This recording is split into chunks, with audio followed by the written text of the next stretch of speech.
Mm.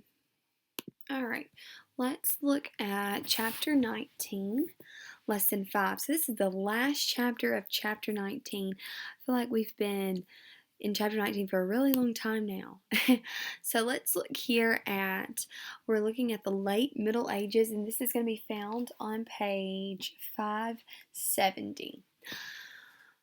Okay, so we're getting close to wrapping things up. We're going to cover, I think, one more chapter, and that will be the end of social studies. Now, I know that this was not how I envisioned, or you probably envisioned, our year ending and how we're ending, and I really wish I could give each of you a really big hug and just to let you know I miss you so much, and I hope I'll see you soon, and I'm so glad and thankful that I get to have you again next year in science. So science is a lot, totally different from social studies and how I do things, but I am really glad I've gotten to know you this year. So let's look at this. Famine and the plague. It says in the 1300s, disaster struck Western Europe. Bad weather and disease killed the crops. Livestock died from diseases. The result was a 7-year famine or lack of food. Then a terrible plague swept across Europe and Asia. A plague is a disease that spreads quickly and kills many people. The plague was called the Black Death. Most scientists think that that a type of bacteria carried by fleas was the source of the plague. Rats from boats and trading caravans carried the fleas to places all over the world. The Black Death probably began in China and spread along the trade routes between China and Europe. In 1346, the Black Death reached Europe. Between 19 and 38 million Europeans died of the Black Death in just over 4 years. That is nearly 1 out of every 2 people. The deaths of so many people hurt Europe's economy. As a result, the plague helped weaken the feudal system and change European society. So, causes of the Black Plague: fleas carried bacteria or germs, and rats carried the fleas onto ships and caravans, and trade routes spread rats and fleas around the world. Okay, the effects of the plague was that population decreased. It killed a lot of people. Wages went up because there were fewer workers. Trade slowed down. Food prices fell because fewer people meant less demand. Serfs gained more rights. Remember, serfs were like peasants, so they gained more rights before they didn't have any rights. And feudalism was weakened. Okay, so let's look at question number 1. What is the plague? So, a plague is a disease that spreads quickly and kills many people. Okay? Question number 2. Circle the number of Western Europeans who died of the Black Death. So that was between 19 and 38 million Europeans died. So around 1 out of every 2 people at that time over the span of 4 years. Question number 3. What do you think was the most important effect of the plague? Well, wages went up. And so, because if we look here, it says, what do you think was the most important effect? So here's the effect of the plague. Wages went up because there were fewer workers, so that was an important factor that happened. And serfs gained more power. So those 2 things were very important that came from the plague, that were an effect of the plague. All right. Let's see. How did the Black Death spread? So ships and caravans transported rats that carried fleas with plague bacteria from China, where the plague first broke out, into Europe. So that's how it spread from China to Europe. Sounds kind of similar, I know, to some of the things that we may be hearing about on the news. And this is not like the Black Death, but there are some similarities that we can kind of see that kind of stick out to us when we hear these things. Division in religion and politics. The plague was not Europe's only problem. The English and French were at war. Christians in the Iberian Peninsula fought to drive out Muslims who had conquered them centuries before. In addition, the Catholic Church became divided over its leadership. From 1378,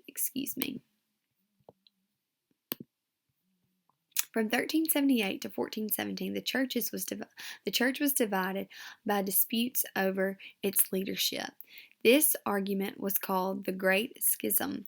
A schism is a break or split. During this time, several men claimed to be the rightful pope. Okay, each wanted church members to support them.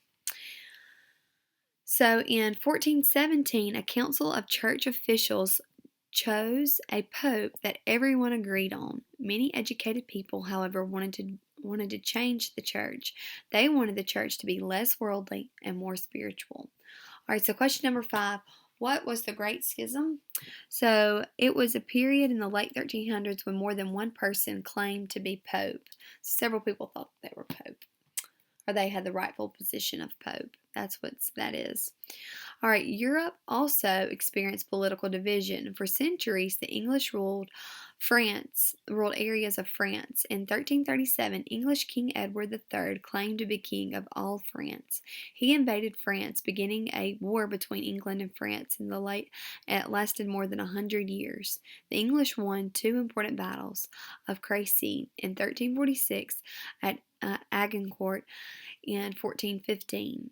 They had better weapons than the French, longbows, and an early form of a cannon. In 1429, a French peasant girl named Joan visited Prince Charles of France. She told him that saints had spoken to her and wanted her to free France. He let her lead a French army. Joan's faith inspired the French soldiers, and they took back the city of Orleans from the English. Shortly after Charles was named king, a few months later, the English captured Joan. They handed her over to the they handed her over to the Inquisition. She was burned at stake. She later became known as Joan of Arc, a French national hero. So Joan of Arc, she was a peasant girl. She was very poor. Saints told her to free France. She led an army to victory at Orleans. She was captured by the English. She was tried by Inquisition, and she was burned at stake. The French finally defeated the English in the 100 Years' War. England's loss in war was hard on English nobles. Soon they were fighting a civil war. It was known as the War of the Roses and fought over who should be king. The winner, Henry Tudor, became Henry VII. During the early Middle Ages, Muslims ruled much of the Iberian Peninsula, the area that is now Spain and Portugal. They developed a rich culture. However, over time, Christians drove out most of the Muslims. The struggle was known as the Reconquista. By the 1200s, Christians ruled most of the peninsula.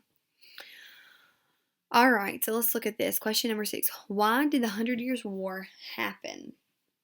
So, the English claimed to rule areas of France and also France itself. The French fought back. So that was why it happened, because the English thought that they should rule France.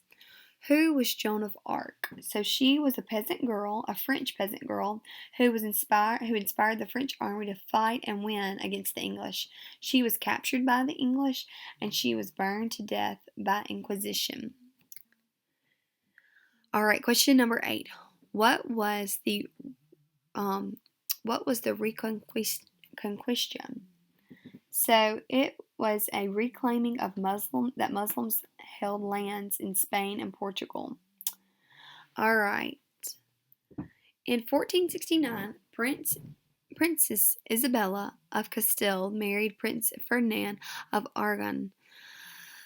They became king and queen and joined their lands into one country called Spain. Ferdinand and Isabella wanted all of Spain to be Catholic. So it says, when Muslims ruled, the Iberian Jews mostly lived freely. As Christians took over Spain, they mistreated the Jews. To avoid persecution, some Jews became Christians. Ferdinand and Isabella, however, believed that many of these people practiced Judaism in secret. So the king and queen set up a Spanish Inquisition. Its purpose was to punish heretics. The Spanish Inquisition tried and tortured thousands of people accused of heresy. In 1492, Ferdinand and Isabella gave Jews the choice to convert to Christianity or to leave Spain. Most Jews decided to leave. The king and queen then turned to the Muslims. In 1492, Spain's army conquered Granada and the last Muslim area of Spain. Muslims were given the same choice as the Jews to become Christian or to leave Spain. Most of them left for North Africa. All right. So Jews in Spain, they lived freely under Muslims that were mistreated by Christian rule. Some Jews converted to Christianity. Spanish Inquisition sought Jews who were believed to be practicing Judaism in secret and told to convert or leave Spain in 1492. What was the Spanish Inquisition? So, it says it was the special court created by rulers of Spain to try and punish heretics or people who did not believe in church teachings. That was what the Spanish Inquisition was. Question number 10. How did Ferdinand and Isabella treat those of Muslim and Jewish faith? Well, they ordered all Jews to convert to Christianity or leave Spain, and they set up the Spanish Inquisition to punish heretics who practiced Judaism in secret. The Muslims were also forced to leave Spain.